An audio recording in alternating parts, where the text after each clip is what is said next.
سب کا جنازہ پڑھایا، اس کا جنازہ کیوں نہیں پڑھایا؟ میرے آقا نے ارشاد فرمایا یہ عثمان سے بغض رکھتا تھا اور اللہ اس سے بغض رکھتا ہے، میں اس کا نماز جنازہ ہرگز نہیں پڑھاؤں۔ تو جو صحابہ سے بغض رکھتا ہے، جو مولا علی مشکل کشا سے بغض رکھے، جو سیدنا حضرت ابوبکر صدیق سے بغض رکھے، جو حضرت عمر فاروق رضی اللہ تعالیٰ سے بغض رکھے، جو حضرت عثمان غنی رضی اللہ تعالیٰ سے بغض رکھے، اس کا تو نماز جنازہ حضور نبی کریم صلی اللہ علیہ وسلم نے نہیں پڑھایا۔ تو میں عرض کر رہا تھا، حضرت ابو موسیٰ عاشری رضی اللہ تعالیٰ عنہ دروازے پہ کھڑے ہیں، حضرت عمر آئے، حضور نبی کریم صلی اللہ تعالیٰ علیہ وسلم نے ارشاد فرمایا فبشروا بالجنہ، اسے بھی خوشخبری دو جنت کی۔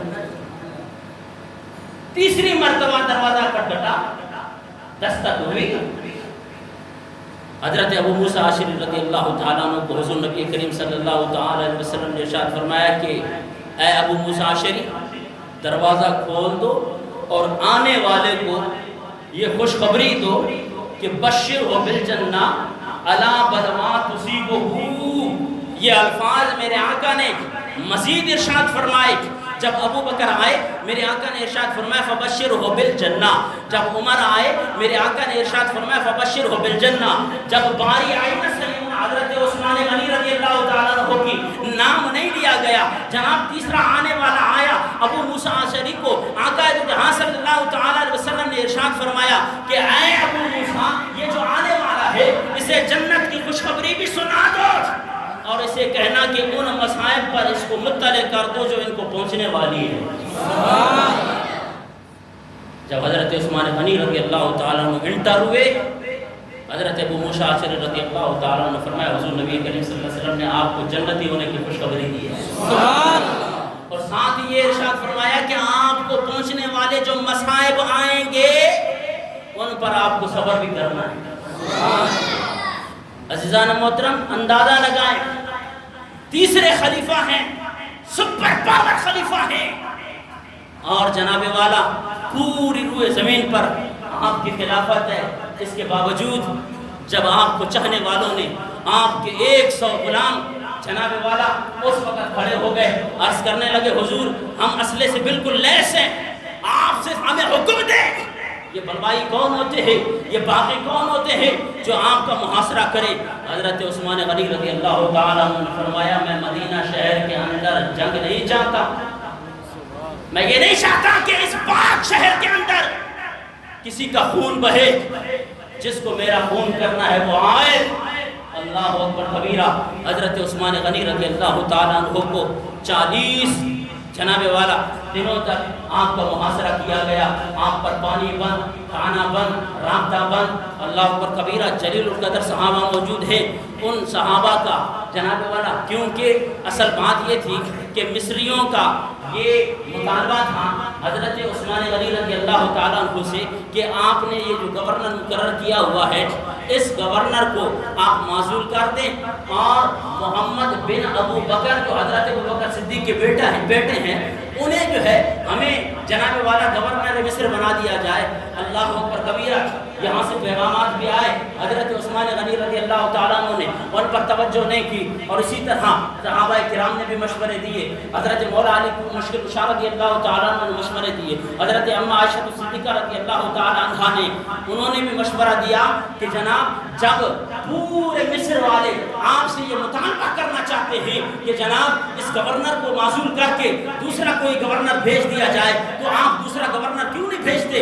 اللہ اکبر کبیرہ۔ تمام صحابہ کرام کی رائے پر، ان کے مشورے پر سیدنا حضرت عثمان غنی رضی اللہ تعالیٰ عنہ نے فرمایا میں پوچھنا چاہتا ہوں کہ کسے گورنر بنایا جائے؟ تو حضرت علی مشکل کشا رضی اللہ تعالیٰ عنہ اور تمام صحابہ کرام نے جناب والا اور اسی طرح مصریوں نے ساروں نے یہ جناب والا اپنا مشورہ دیا کہ محمد بن ابو بکر جو ابو بکر صدیق رضی اللہ تعالیٰ عنہ کے بیٹے ہیں ان کو گورنر بنایا جائے۔ تو حضرت عثمان غنی رضی اللہ تعالیٰ عنہ نے ان کو بھیجا گورنر بنا کر۔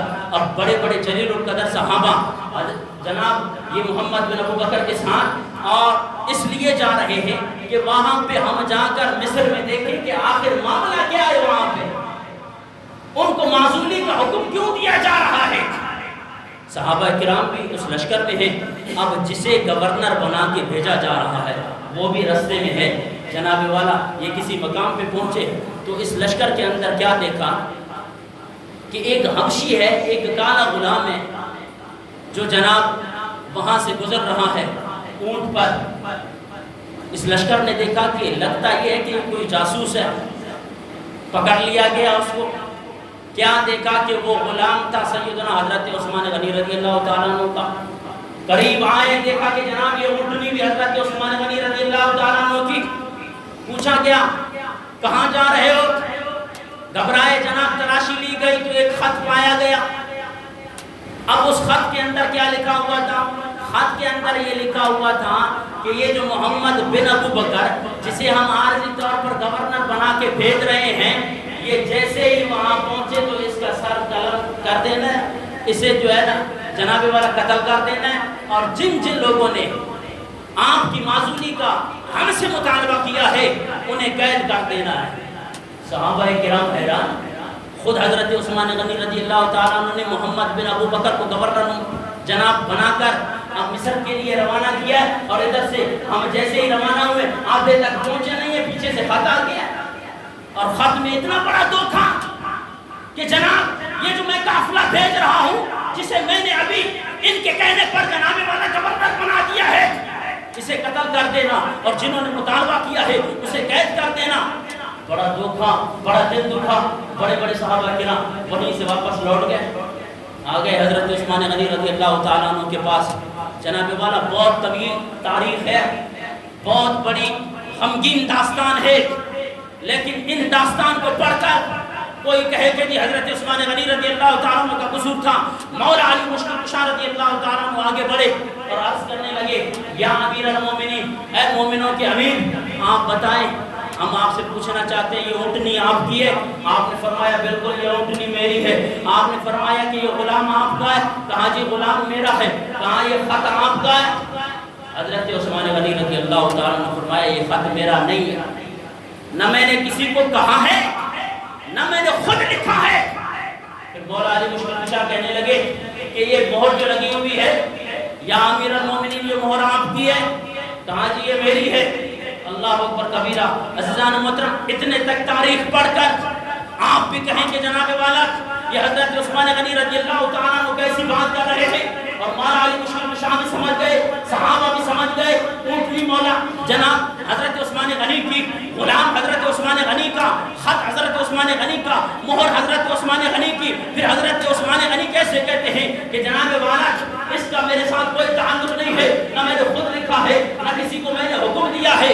اللہ اکبر کبیرہ۔ جب صحابہ کرام نے اس کی جانچ پڑتال کی نا، یہ خط لکھا تھا مروان نے، خط لکھا مروان نے جناب والا جس کے اندر کوئی چیز ہو اور یہ بغیر کہے حضرت عثمان غنی رضی اللہ تعالیٰ عنہ کے جناب اس خط کے اوپر مہر لگائی گئی، خط بھی مروان کا، اور جناب والا مہر اٹھا کر حضرت عثمان غنی رضی اللہ تعالیٰ عنہ کی لگا کر آج کا مسلمان یہ الزام لگائے کہ حضرت عثمان غنی حق پر نہیں تھے۔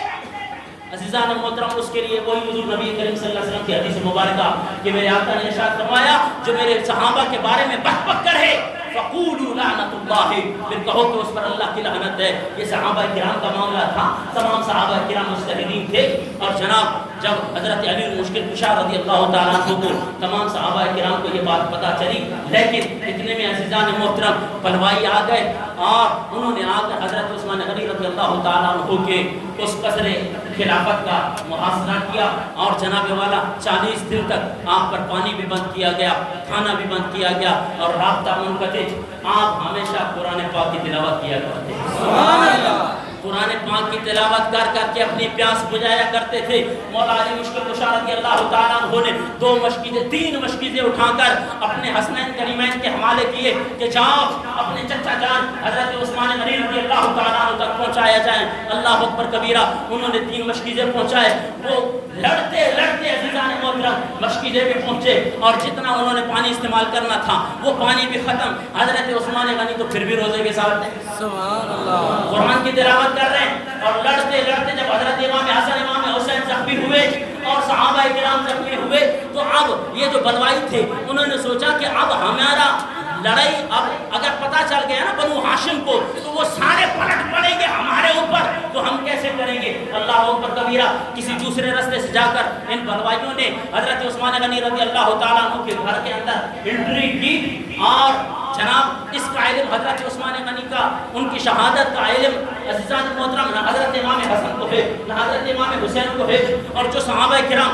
پہرا دے رہے تھے ان کی حفاظت کے لیے ان کو معلوم نہیں تھا، اور وہاں دوسرے راستے سے انٹر ہو کر حضرت عثمان غنی رضی اللہ تعالیٰ عنہ کو شہید کر دیا گیا۔ اور جب آپ کے اوپر وار کیا گیا نا تو آپ روزے کی حالت میں، اور آپ کا خون مبارک اسی آیہ مبارکہ پہ گرا جو خطبے کے اندر میں نے آپ احباب کے سامنے پیش کی کہ خالق کائنات نے ارشاد فرمایا فَسَيَكْفِيكَهُمُ اللَّهُ وَهُوَ السَّمِيعُ الْعَلِيمُ۔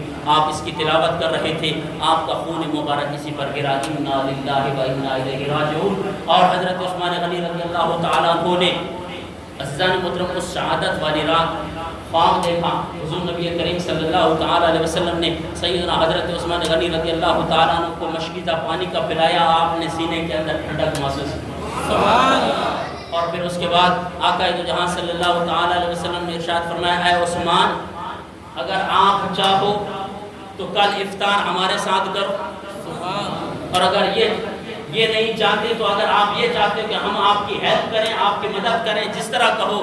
تو حضرت عثمان غنی رضی اللہ تعالیٰ عنہ نے عرض کی کہ یا رسول اللہ کل انشاءاللہ افطار میں آپ کے ہاں کروں گا۔ اور جناب وارث یہ 35 ہجری کو سیدنا حضرت عثمان غنی رضی اللہ تعالیٰ عنہ کو 18 ذی الحج کو آپ کو جمعے کے دن شہید کیا گیا۔ دعا ہے کہ خالق کائنات ہمیں صحابہ کرام کے نقش قدم پر چلنے کی توفیق عطا فرمائے۔ وما علیہ الا البلاغ۔